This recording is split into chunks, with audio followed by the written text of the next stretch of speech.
Good evening. I'm Linda Fegler, an ARP Ohio volunteer, and it's my pleasure to welcome you to Wellness Wednesday. Tonight, we're joined by Dr. Frederick P. Wilson, director of the Cleveland Clinic Solon Center for Spine Health. Welcome, Doctor. Dr. Wilson is an osteopathic medical specialist who treats patients with back and neck pain. He uses traditional conservative medical treatments and incorporates osteopathic spinal manipulation when appropriate. He has been on staff at Cleveland Clinic since 1997 and has been the director of the Solon Health Clinic Center for Spine Health since 2000. He is part of the teaching faculty for Cleveland Clinic Medical Spine Fellows and Internal Medicine residents. He is also a clinical assistant professor of family medicine for the Ohio University College of Osteopathic Medicine, where he teaches medical students, interns, and residents. Welcome, Doctor. Thank you, Linda. I think you have a PowerPoint you'd like to share with us now. I do. Thank you. So if we could have that first slide, we'll get started. Good evening, everybody. I'm going to talk about keeping a healthy back and neck. This is back pain and neck pain. They say that 80% of people have back pain sometime in their lives, but we tend to get it more as we get older, and there are reasons for that we're going to go over. So with the next slide, we'll get started. So this is a picture of adults as they're aging, starting at age 35 on the far left and advancing by 10 years every picture until that 65 plus.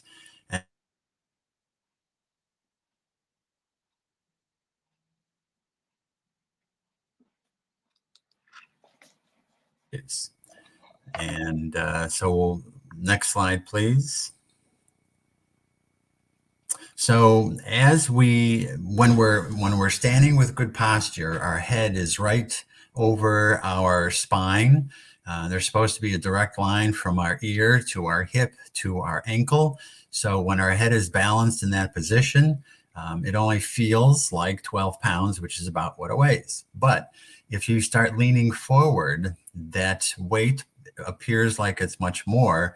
And so because it's not balanced over the spine, and so our muscles have a lot more work to do to hold it up. And if we're leaning forward, even more forward, like this last picture on the right, it increases to 42 pounds. And if you were to reach a 45-degree angle, it would be closer to 50 to 60 pounds. So all these muscles in the upper back and in the neck are really straining to do the work. And if we're in that position for a long time, you can imagine you're going to be in pain, and it causes some other issues. Next slide. So this is a picture of what we call lovingly tech neck. It is seen a lot in the younger population. I can remember one evening when I was leaving the hospital and all the residents, or many of them, were leaving. They were all in this far right position. They're all leaning forward as they're walking, going through their email or whatever. And so, this is something that we now see in younger people too, where they have a cervical strain and upper back strain. And it's something that needs to be fixed, and they need to keep better posture. So next slide, please.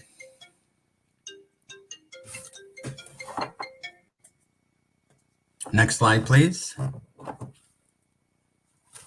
Next slide, please. So this is more typical in older people. As we get older, you can see the disc spaces here are equal, approximately equal, but this one and this one have narrowed, and with that narrowing, there is spurring on either side of the vertebra. As we lose some of the cushion in here, it puts more weight on the joints, which are directly behind that. So we start developing arthritis in there as well. So this causes pain, this causes lost range of motion, and it makes things much more difficult. Very common as we get older. So this is a picture again of a cervical vertebra. This is in the upper neck. And this is in the back of our spinous processes, which you can feel with the tips of our fingers. And so this is in the back, and this is more towards the front. Here are the joints on either side. And the foramen are the holes that the nerves exit out of the spine through. And you can see this is normal on this side. This side shows this spurring, this increasing size of the joint. And pardon me. And as this occurs, we can develop narrowing of this spinal canal. So as we get narrower, it can get to the point where it literally pinches that nerve, and so you get pain along that that nerve in the upper shoulder and arm region. Next slide, please. And so we can determine just from a good history where that nerve, which nerve is being pinched. This is the C6 nerve. I don't know if you can read that, but that comes down the arm and then usually goes into the thumb and into the index finger. And the C7 nerve typically goes into this middle finger, and the C8 into the last two fingers. And so again, from getting a good history, we can typically determine which nerve is being caught. Between a good history and a neck x-ray, it really helps us determine at what level they're having this issue. Next slide. This is a cervical spondylosis, but it's gotten to the point of causing cervical stenosis, which is a narrowing of this inner canal. If we get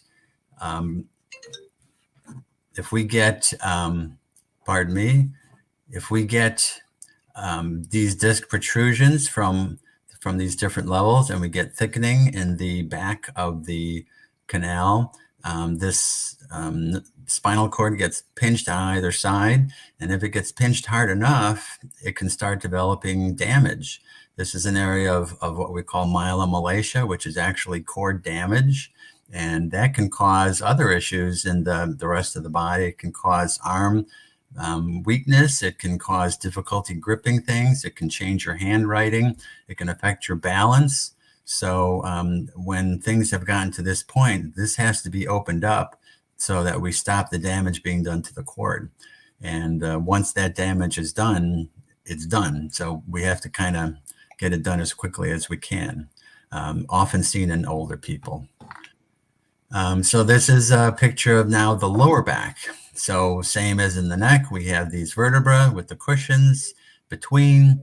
And as we get older, we lose the water that's in the jelly. When we're very young, the jelly is actually approximately 90% water. But as we get older, these discs lose a lot of that water, and they get a bit tougher and they get narrower. And again, as that occurs, now it's putting more of this weight on the back and the joint area, leading to arthritis.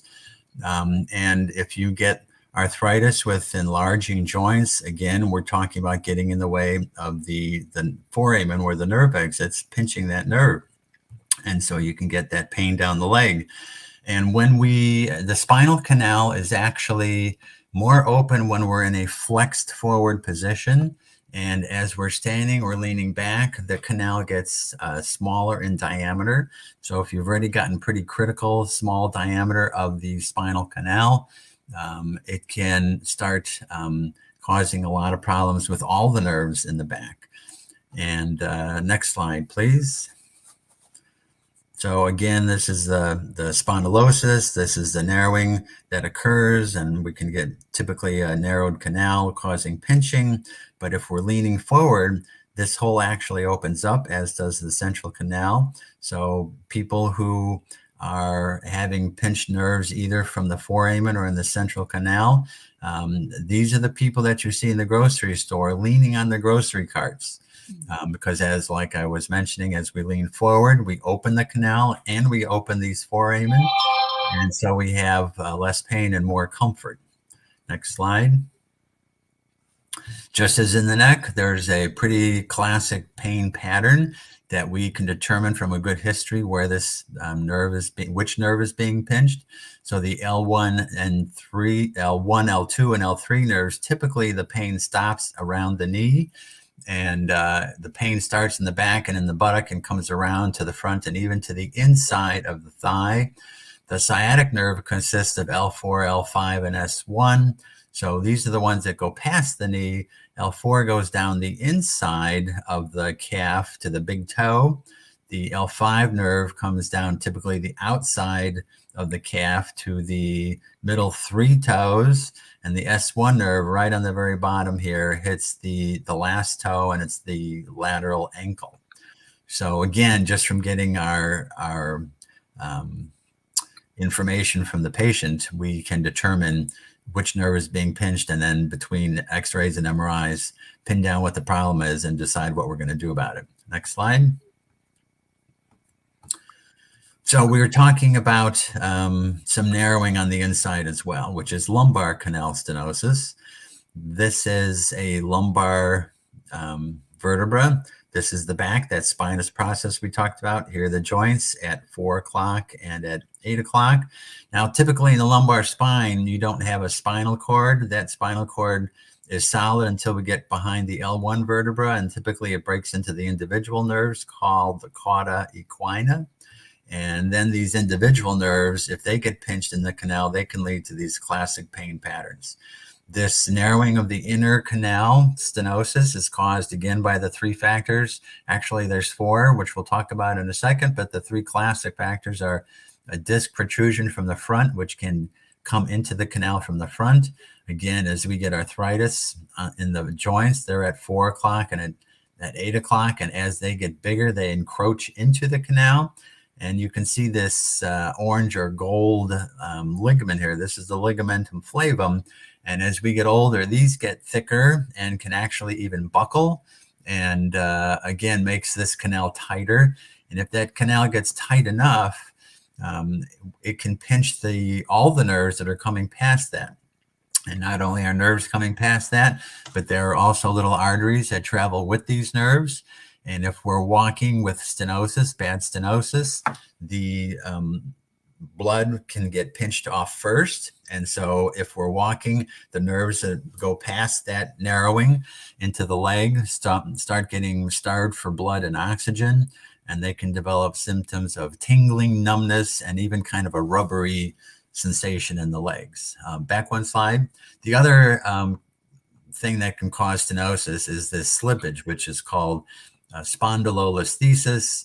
It's a slippage of one vertebra on top of the other. See, these are all in line until we get here, and this one has slid forward on this one.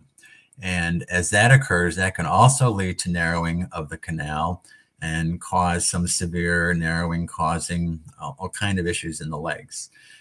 Typically, this canal is bigger again when we're flexed. So again, that's the grocery cart sign that you might hear about. So people just can't walk at least any kind of distance. Or if they do walk, they have to walk with a walker or something that'll help open the canal in that leaning forward position. Next slide, please. So this isn't a great grocery cart sign because typically they're more bent forward. But as we bend forward, again, we open up the foramen, the little holes, as well as the central canal. And so I'll bet if next time you go to the grocery store, look around and you're going to see these people leaning on their cart, sometimes even just with 3 or 4 items, because they can't even collect 3 or 4 items. They have to get the cart so they can lean on it. Next slide. Of course, the other thing we see in older people is osteoporosis, which can lead to these compression fractures. We tend to see them more in women than in men because they are the female hormones lead to a stronger spine, or stronger bones. So when they go through menopause and their hormones are dropping, if they're not taking these hormones, the bones start becoming more osteoporotic, and we can get these fractures, just kind of a collapse. If you lift something heavy, I've seen it even happen if people just cough or sneeze really hard, where it causes this compression fracture. These compression fractures tend to occur more in the front of the vertebra. So if we get 2 or 3 of those together, you can imagine how it starts leaning you forward. Another reason why these older ladies are leaning on their cart in the grocery store. Men can get these too, but typically not until they're in their late 70s, early 80s. So if I see a patient who's in their early to mid 60s and they're getting compression fractures, I know there's something else going on, and it's not going to be good. So those are compression fractures. So we know now what kind of things we're dealing with as we get older. So what can we do to prevent it or make it better? So posture actually is the number one thing. You'll never see a physical therapist with bad posture. It leads to strengthening of all the muscles, and that's going to lead to less pain. You can see this person is leaning forward, leaning their head forward. Again, we're getting off that balanced position, so that's making the head feel heavier. So it's going to strain the neck and the upper back, and also put some forward strain on the lower spine, which can lead to disc issues there.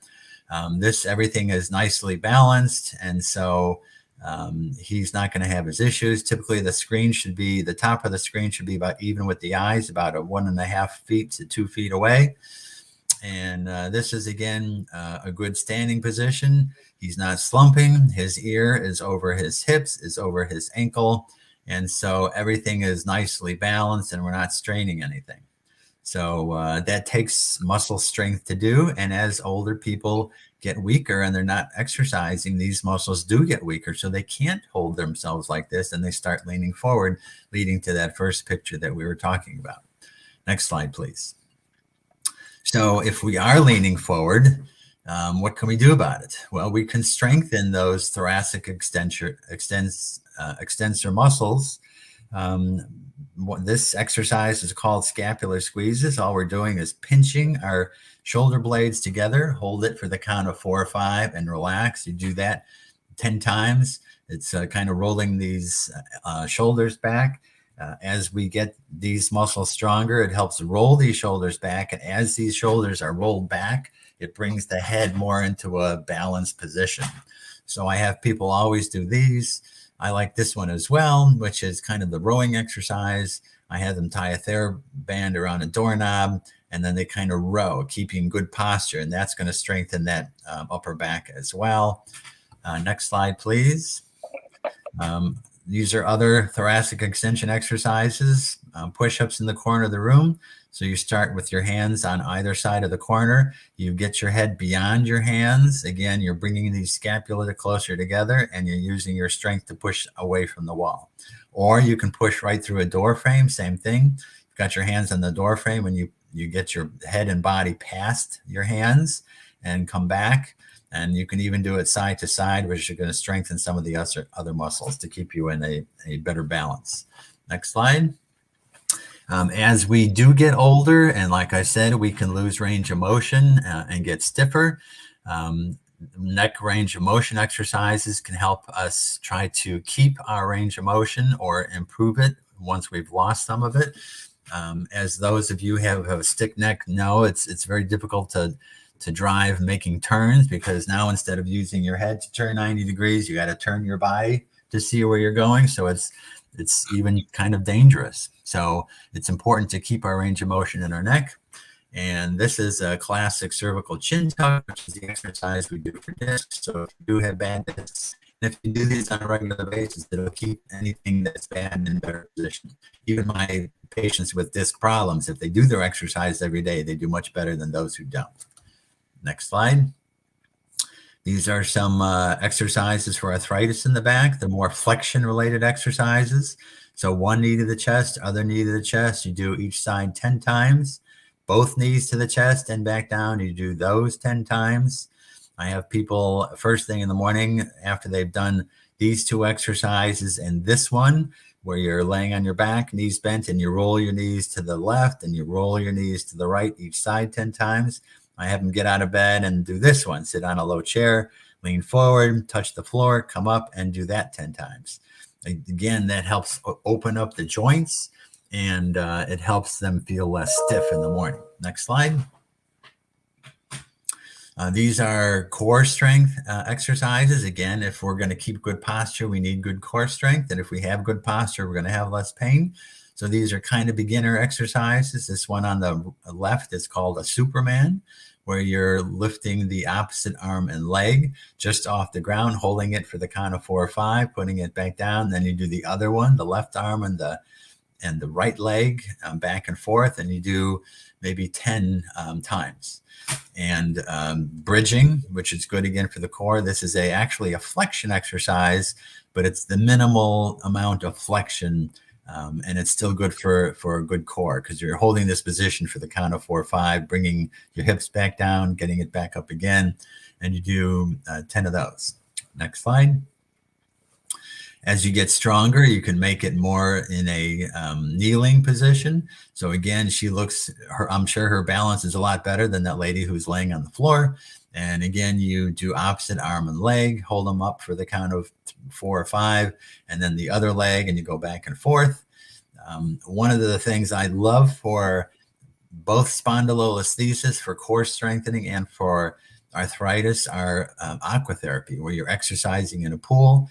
You have the buoyancy effect, which is unloading the joints in the spine. Walking through the water uses the water resistance to strengthen our core.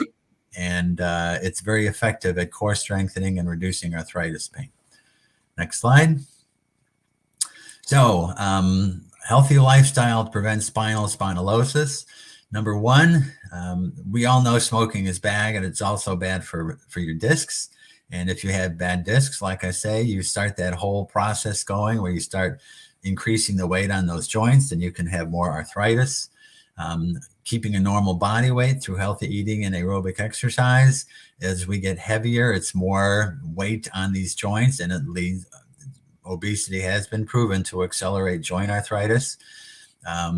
As far as the osteoporosis, we know we need our calcium and our vitamin D. So 1,500 milligrams of the calcium, 600 to 800 international units of vitamin D.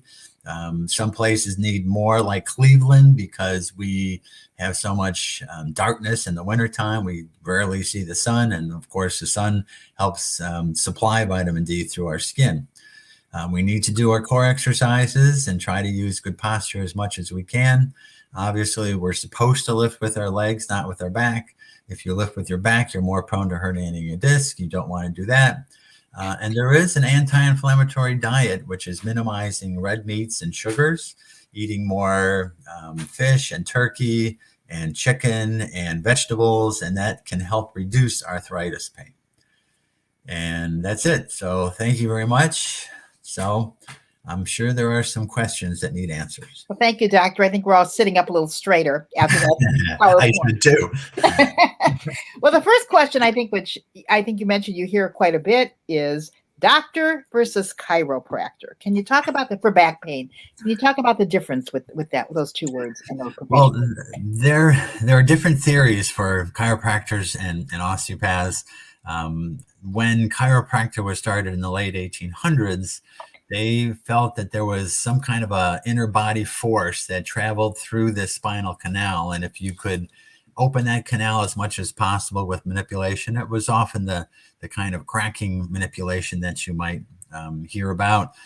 They felt that it allowed this healing force to get through the body better, so people would be healthier. Where in the osteopathic world, we're literally feeling each and every vertebra, because when one vertebra is a little bit stuck, that's the little muscles holding it on a position, which can lead to little pain here and there. And if we can fix all these levels, it leads to better range of motion, better blood.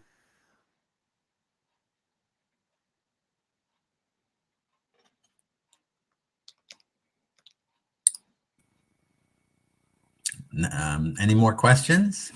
Absolutely. I want to get back to your anti-inflammatory issue. As one who drinks far too much Coke Zero, can diet drinks dissolve the calcium in our spines? Well, phosphates can reduce the calcium in the spine, but they've done studies, and it's not like it's not going to literally dissolve your spine if you're drinking 4 or 5 Diet Cokes a day. I think the study that I just saw recently was like reducing it by 4%. So not a huge amount, but hey, any percent will help you be healthier. Yep. So okay, it's recommended. We have a question from Michael on YouTube saying, I have arthritis in my neck, and I tend to have the posture where my head juts forward like a vulture. Are there exercises I can do to pull my head back over my body? Largely, it's going to be those thoracic extension exercises. If we pull those shoulders back, even that's going to help if his head is a little bit forward. Now, there may be some issues in the neck itself that are leading to that. But if we can even get that thoracic spine straighter. It's going to help lift his head. And it's, even every degree we lift that head back, we're reducing that amount of force that the body feels. So we're going to reduce that neck pain and upper thoracic pain. Okay, and I just got a message from Mission Control here. Could you repeat your answer about chiropractic versus doctor? I think we froze up there a little bit. We had a little freezing, yes. Yeah. So I actually wrote a paper on this one, so I'm a little bit familiar that the theory for chiropractic had to do with a healing force in the body. And it was felt that if the spinal canal was completely as open as it could be, it would lead to better health. And so from what I have seen, they tend to use more of the cracking manipulation. I've never been treated by a chiropractor, so I can't say entirely so. But in the osteopathic world, we're looking more for individual segments that are off balance, one on top of the other, because we can have localized pain. And if we free up that localized vertebra, we can reduce the discomfort. We actually improve circulation, which helps wash away some of these chemicals that lead to inflammation. So it reduces pain at the local level. And so we're not so looking at the whole spinal channel kind of thing. And then plus, I think they tend to do more of the aggressive, where we in the osteopathic world do a lot of indirect techniques, which are much softer. And I've had people fall asleep in my hands. Okay. Another question from this is Mike on YouTube. He's 73 years old in good health. He jogs 50 miles a week. But Wow. if he drives for longer than an hour, he gets pain in his right hip, even though he uses a lumbar pillow and his seat's adjustable lumbar support. He does not experience this pain if he sits in the passenger seat or anywhere else for over an hour while driving. Do you have any idea what might be causing that? Well, you're kind of holding yourself in one place when you're driving, and so that can stiffen the spine. And also, if you have any arthritis in the hip, if he has arthritis in the hip, as we sit there not moving for a long time, it's going to feel pretty stiff and sore. Whereas if we're in another seat and we're able to move around a little bit, we're going to have less of that stiffness and less of that pain. So it may not be entirely his back; it could be his hip as well. Okay, another question. Michaels are coming through here tonight. This is another Michael on YouTube. Is using a pillow while sleeping helpful or harmful in terms of neck pain, arthritis? And also, do lumbar exercises help if the issue is a collapsing disc? Well, there are exercises for a collapsing disc. Let me do that one first. The classic exercises are more extension related. Arthritis are more flexion exercises. Disc exercises are more extension exercises. The disc, again, is that fibrous shell with jelly on the inside. And as we get a disc in the back, if we are sitting, we're in a forward position, and it increases the pressure, pushing that disc back, where we want to extend and push that disc the other way, the jelly the other way, back towards the disc and away from the nerves. So if people are really diligent about doing their extension exercises, they do much better than those who don't. As far as pillows, I've been asked that question many times also. And I tell people, at least you want your head relatively even with your body. You don't want your head 3 pillows on your head so that you're too forward, or no pillows at all so that you're actually extending, which can also lead to snoring and sleep issues that way. So I myself use 2 pillows. And I think if your head is pretty balanced with your body, you're going to just sleep better. And if you're a little bit forward, it's going to help you snore less, actually, because you kind of open up the tissues in the back a little bit. Okay. Julia on Facebook asks, would you discuss thoracic pain or spine at waist level? Well, if we're talking belt line, that is actually the lumbar spine, the lower lumbar spine. If we're talking more the middle back, like just below the shoulder blades, we're talking mid-thoracic.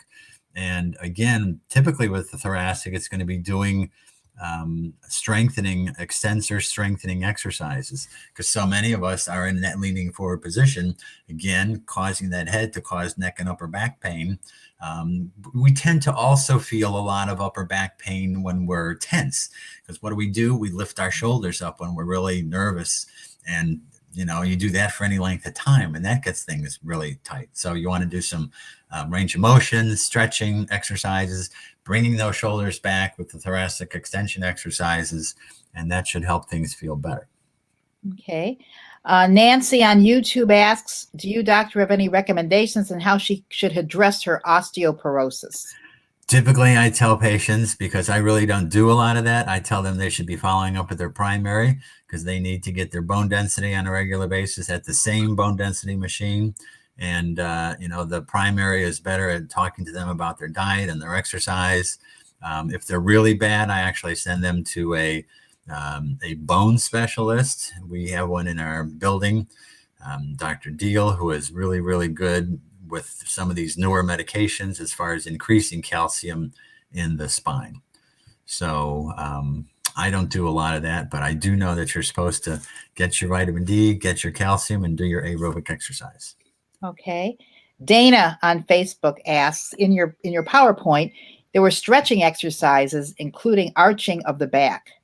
Now, you will understand this if you explain what she's talking about here. I have T6 to T11 spinal fusion 18 months ago. Is back arching okay for me? So the T6 to T11, can you explain what those numbers are? That's the lower part of the spine. There's only 12 thoracic vertebrae. So the one I like is the bridging. It's an extension exercise, but because your knees are bent, you never really get into extension at all. You just get yourself into a neutral position.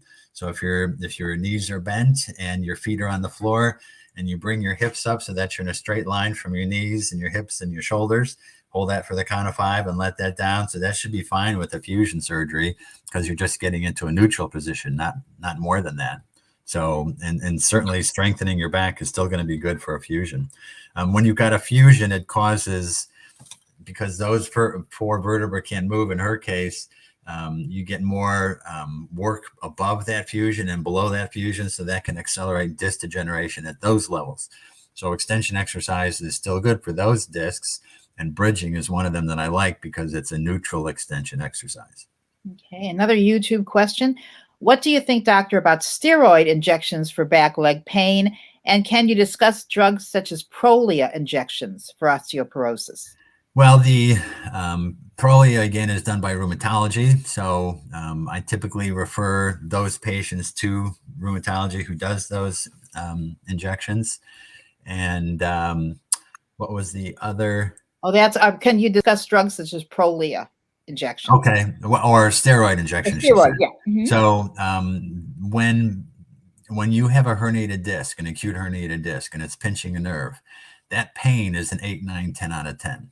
And though extensive steroids are not good for our bones, sometimes we need to put the steroids right there because they're our strongest anti-inflammatory. So you're cooling off that nerve and reducing that pain in the patient. And we're just trying to buy our time. Herniated discs actually heal on their own, but it takes 3 to 6 months to do so. So we're just trying to ride it out so that they get to a place where they're having less pain. So do I recommend people get steroid injections when they're really, really hurting? It's better than surgery. So it's a step before having to go the surgery route. Are there ways you can prevent that surgery? I mean, is well, for instance, automatic? We were just saying that discs heal themselves. They do. 95% of the time. So too many people get surgery for a herniated disc when in fact that disc is going to heal anyway. If they wait.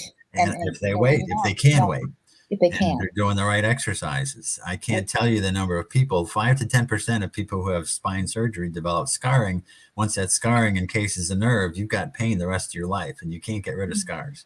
So we always tell people surgery should be the last resort.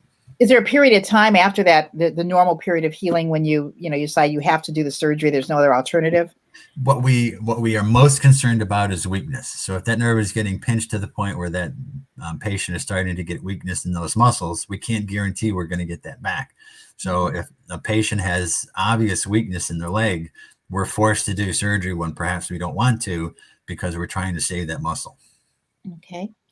Ellen on Facebook asks, my neck always hurts and my head tenses up, and then my neck tenses up, and I have osteoarthritis in my neck. Is calcium harmful for me to take? Well, certain people, let's say someone gets kidney stones. If you're taking calcium, then you're gonna precipitate more kidney stones. But we need calcium to prevent the osteoporosis. So more often than not, you need at least a certain level of the calcium so that we can keep our bones strong. Because if our bones start getting weaker and we start getting fractures, it becomes a slippery slope. The more fractures you get, the more prone you're going to be, and you can fall and break a hip, and then you're starting to circle that drain. Francis on Facebook asks, what is your opinion of the COOLIEF, COOLIEF treatment for neck pain? Now that I actually have not heard of COOLIEF, there are certain solutions or lotions you can put on your neck that can cause some soothing sensation or warmth. And there are certain lidocaine solutions that can diminish pain. The nerves that come out of an arthritic joint come back and then go back into the spine. And so sometimes if they're not really heavy and they put a lidocaine lotion there, you actually can numb those nerves and reduce the pain that way. But the COOLIEF itself, I've not heard of, so I don't know exactly what it is. Okay. Lynn on YouTube asks, what effects can walking have on relieving back and neck pain? When a patient has a herniated disc and I walk into the room, they are walking. Okay. Sitting is the worst thing for herniated disc, and they're walking just to reduce the pain. So for herniated discs, walking is great. Walking is a good strengthening. It's a good bone strengthening exercise too. So it helps us to prevent osteoporosis, because we need some exercise that is using gravity. So using some weight on the bones. If all we did was swim without any gravity, it's not going to lead to stronger bones. So we need some kind of exercise so that we can stress our bones, and it'll help keep the calcium in those bones. Okay. Joan on YouTube asked, Doctor, can you revisit your comments on hormone therapy for maintenance of existing osteoporosis? Well, typically, again, I have their primary or their OB-GYN deal with that. I don't really prescribe anything like that because it's none of my business. I'm usually doing other things with the spine. But if I see them and they're menopausal and they're not taking anything and they're developing issues, I tell them, go see your primary and get started on treatment. Okay. Arthur asks on YouTube, would you suggest, we're getting a lot of questions tonight. My goodness, it's great. Would you suggest standing and crouching with your back flat against a wall to help relieve lower back aches? I actually do that myself.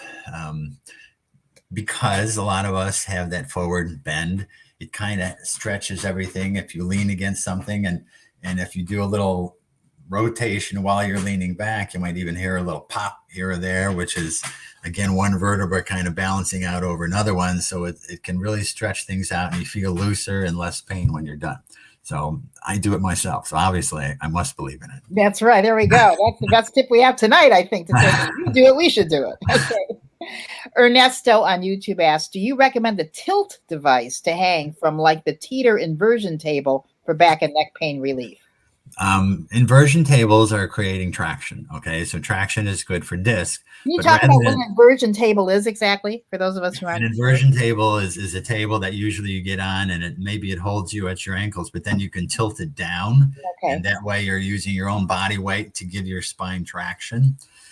But rather than that, I tell people to do pool therapy. Like I said, I'm a huge fan of pool therapy. In the pool, if you're chest deep, you're getting this traction effect anyway, but you can actually exercise and improve your core strength while you're in traction. On a tilt table, you're just laying there getting your traction. But in the pool, you're strengthening while you're getting your traction.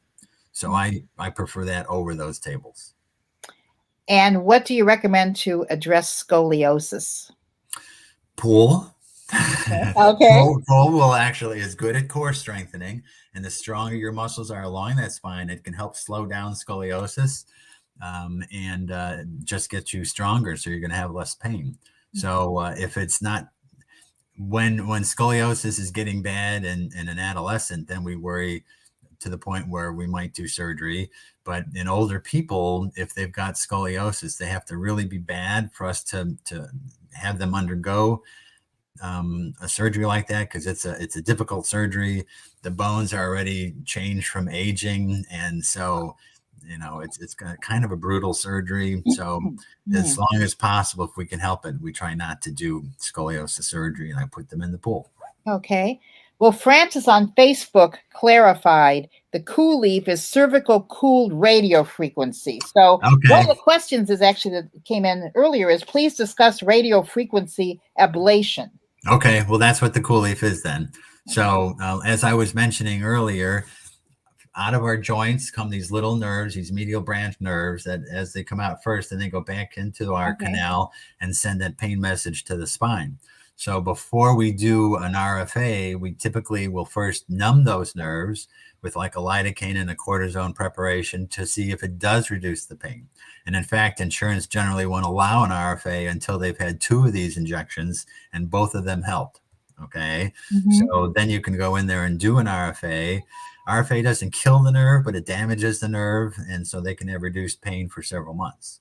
So yes, I have sent people. In fact, I send them all the time for RFA. Okay. Some other questions we got earlier. Any tips for dealing with fractures of end plate of L4, for example?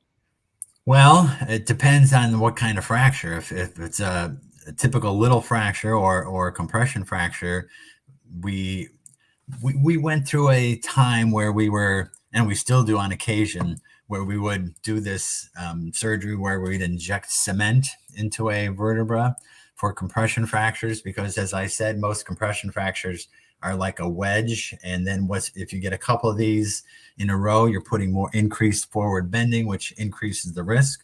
Now we're not talking actual cement, right? It's actual, methyl methacrylate is what it's called, but it is basically cement.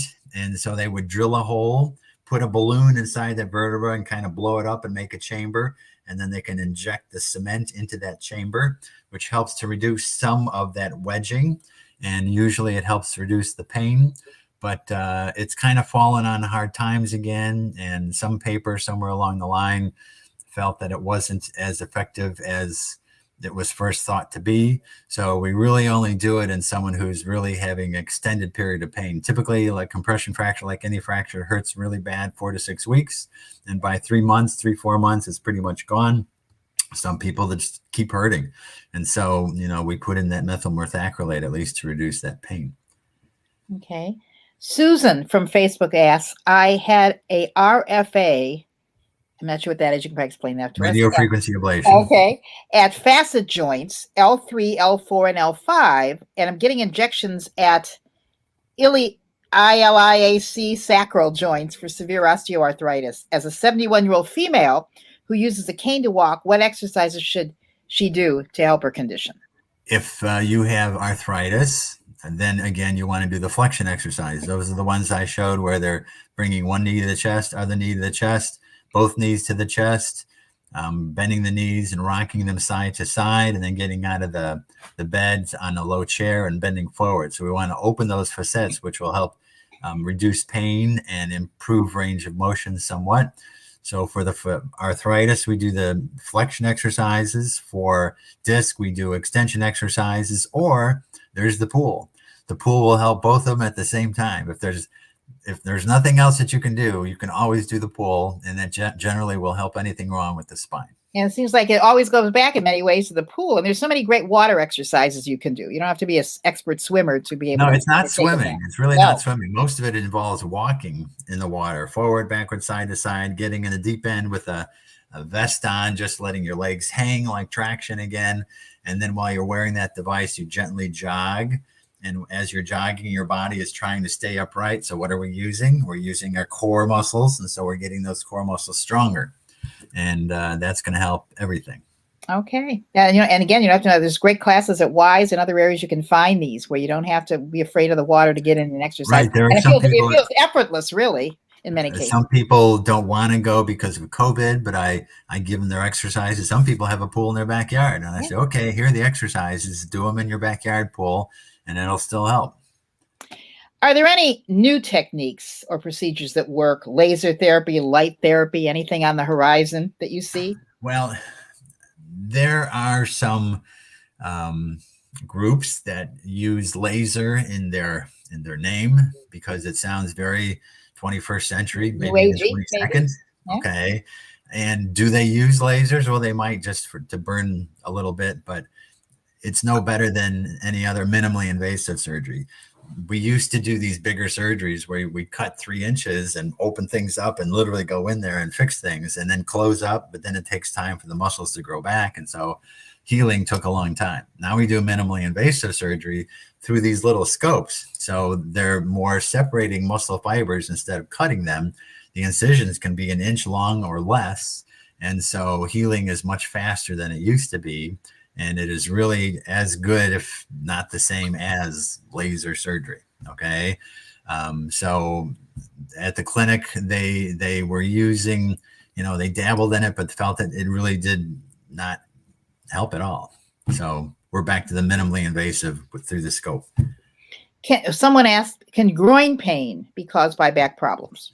It can. As I showed that picture of the lumbar spine and the pain patterns, as I said, L1, L2, and L3 start in the buttock area, come around to the front and the medial thigh, and particularly L2 would be in that vicinity of the groin. So, most people say groin pain means hip pain, and usually it does, but even if you have a foraminal stenosis that's impinging on L2, you would have groin pain as well. So back pain can cause groin pain. Is acupuncture good for the back? And is heat the best for lower back pain? It depends on if that pain is acute or chronic. If you have a muscle pull and you've got these terrible spasms, heat feels good while it's on, but when you take it off, you have a rebound effect, and then you're in worse shape than you were when you started. Cold is actually better for acute pain, acute muscle pain in particular, because it's a little uncomfortable when you first put it on, but then it really helps reduce swelling, and it makes your range of motion better, and you'll heal faster that way. The other part of that question again? Acupuncture. Acupuncture. Acupuncture works, obviously, because it's been done for thousands of years. But what it does is it reduces pain by inhibiting that pain message from going through the spinal cord to the brain. So we can actually cause some blockage along the spinal cord, which will reduce pain. But it's not fixing anything. It's just reducing the pain. So, it's kind of like a TENS unit. TENS unit we used to use a lot, and it would cause this sensation that would kind of distract that nerve from getting to the brain. And so you'd have less pain, but it only feel better while it's on. Acupuncture can last up to a couple of weeks. So, if you've got chronic pain and you get your acupuncture every week or every 2 weeks, it'll help, but it's not really a fix. You mentioned the heat thing. That would also include something like an icy hot, right? Which feels real good when it goes on, but when it wears off, it sort of locks you in place. Arthritis heat is good for, tendonitis heat is good for, but acute muscle spasm cold is better. Okay. Michael on YouTube asks, I had spinal decompression in the lumbar region 14 years ago to relieve several severe spinal stenosis. Does this have an impact on my spinal health now and as I grow older? As long as you didn't have any problems with scarring occurring after surgery, that's good. But stenosis is not something that stops when you have your surgery. Stenosis is going to keep going. So there may reach a point where at the same spot or maybe a level higher than where his surgery is. I've seen that occur where people had stenosis L3-4, L4-5, L5-S1. And then all of a sudden, 3 years later, it's starting one level higher at L2-3.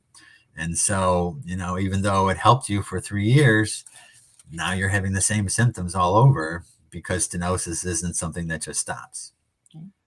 Patty on Facebook asks, can the doctor weigh in on breast reduction surgery to relieve back and neck pain? Well, just as we said, the forward head causes more weight and pull on the neck and the upper back. Someone with larger breasts, it could do the same thing. And so in certain cases where it's a real issue, sure, it's done and it can make a difference.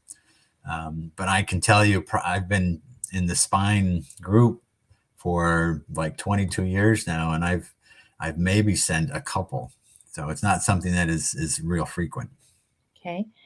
Question, I get relief from chronic back pain when taking oral prednisone, but that, of course, is only temporary. Does the fact I get any relief at all tell us anything about the cause of back pain? His cause is inflammation, because what prednisone fixes is inflammation. again, if someone has a lumbar stenosis problem, which is more of a mechanical compression of the nerves, and they have a cortisone shot, it doesn't do diddly because there's no inflammation. It's just compression. So his pain, because he feels better, there's some inflammation that he's making better, but you can't take prednisone the rest of your life, or you'd rather not, because it's going to lead to more bone osteoporosis. Okay. Julie asks on Facebook, what are benefits and drawbacks of heat, cold, and massage to relieve back pain? I think you discussed heat and cold, but massage, does that help? And what can you kind of put that Massage together? can help, especially if it's a muscular kind of a thing. But as far as a disc and particularly disc, you kind of have to do a lot of it yourself, but it can make things better. But then there are some people that get massage and it actually causes more spasms. So, massage doesn't help them, but certainly some massage is going to help a great deal of people. Okay. And Francis asks, what do you think about needling for back pain? I'm not sure if that's acupuncture. What exactly that? No, there's this dry needling that they do now, Okay. and it has been shown to help some people with back pain. I can't tell you exactly what it does because it's physical therapy who does it. And that's not what I do. My thing is more the manipulation. So I know it can help, but I don't know exactly the physiology of why it helps. Okay. Another question. I had a spinal fusion with titanium implant, complicated by post-op infection 3 years ago. Now I am unable to stand straight and have retrolithitis, Retrolithitis. Thank you. And she needs to use a walker. Besides another surgery, are there any other options? And what could you tell us what that is? Guess what? Pool. Try the pool. The pool. Pool is good for range of motion. Pool is good for strengthening. So at the very least, it's going to improve his range of motion and probably help reduce his pain. But, once surgery is done and there's infection, there's some damage there that may not be able to be fixed even with surgery. But at the pool can make him better.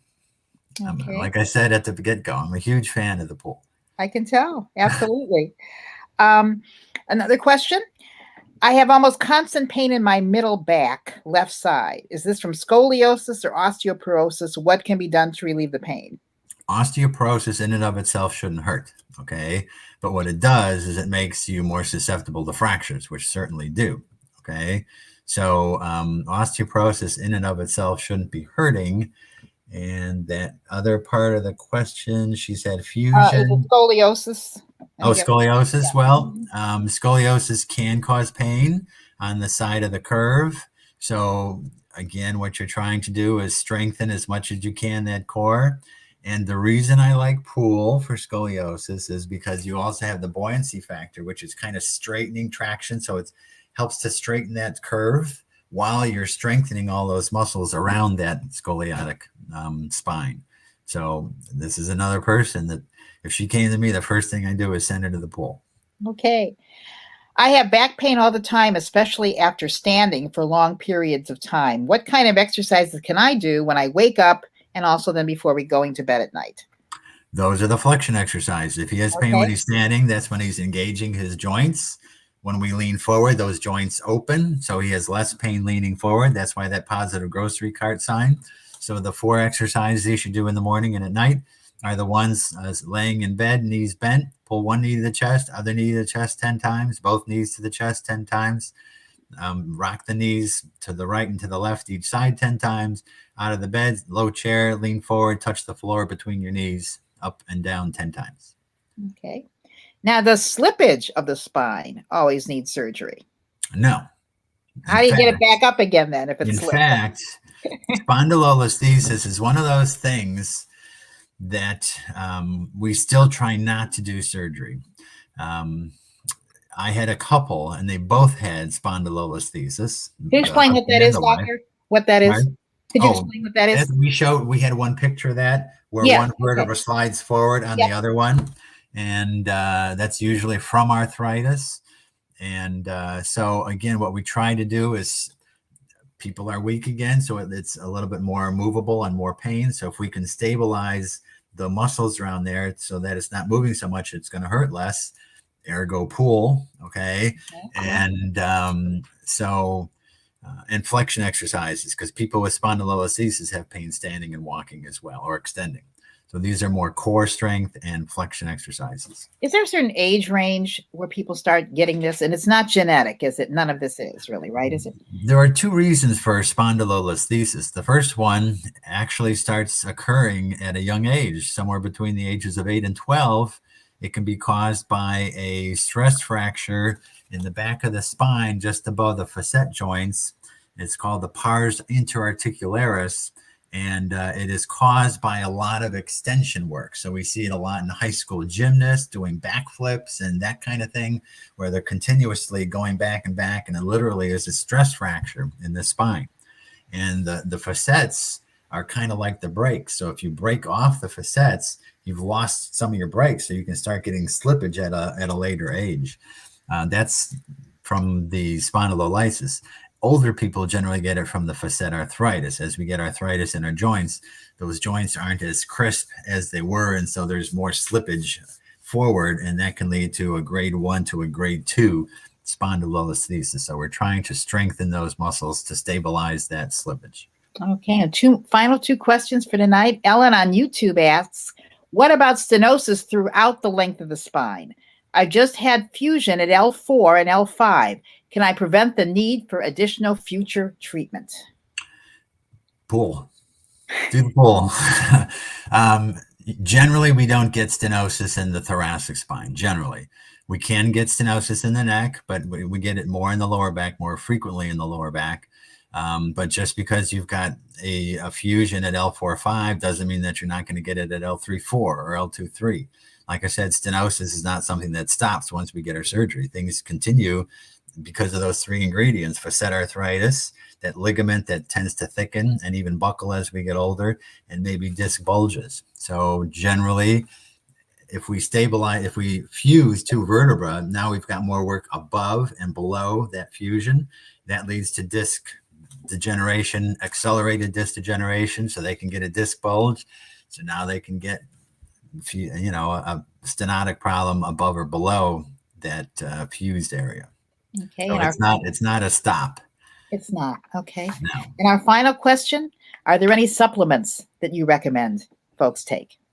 Well, calcium and their vitamin D, which I take myself. And, as far as general vitamins, there have been a lot of articles recently that say that most of them really aren't all that helpful. Okay.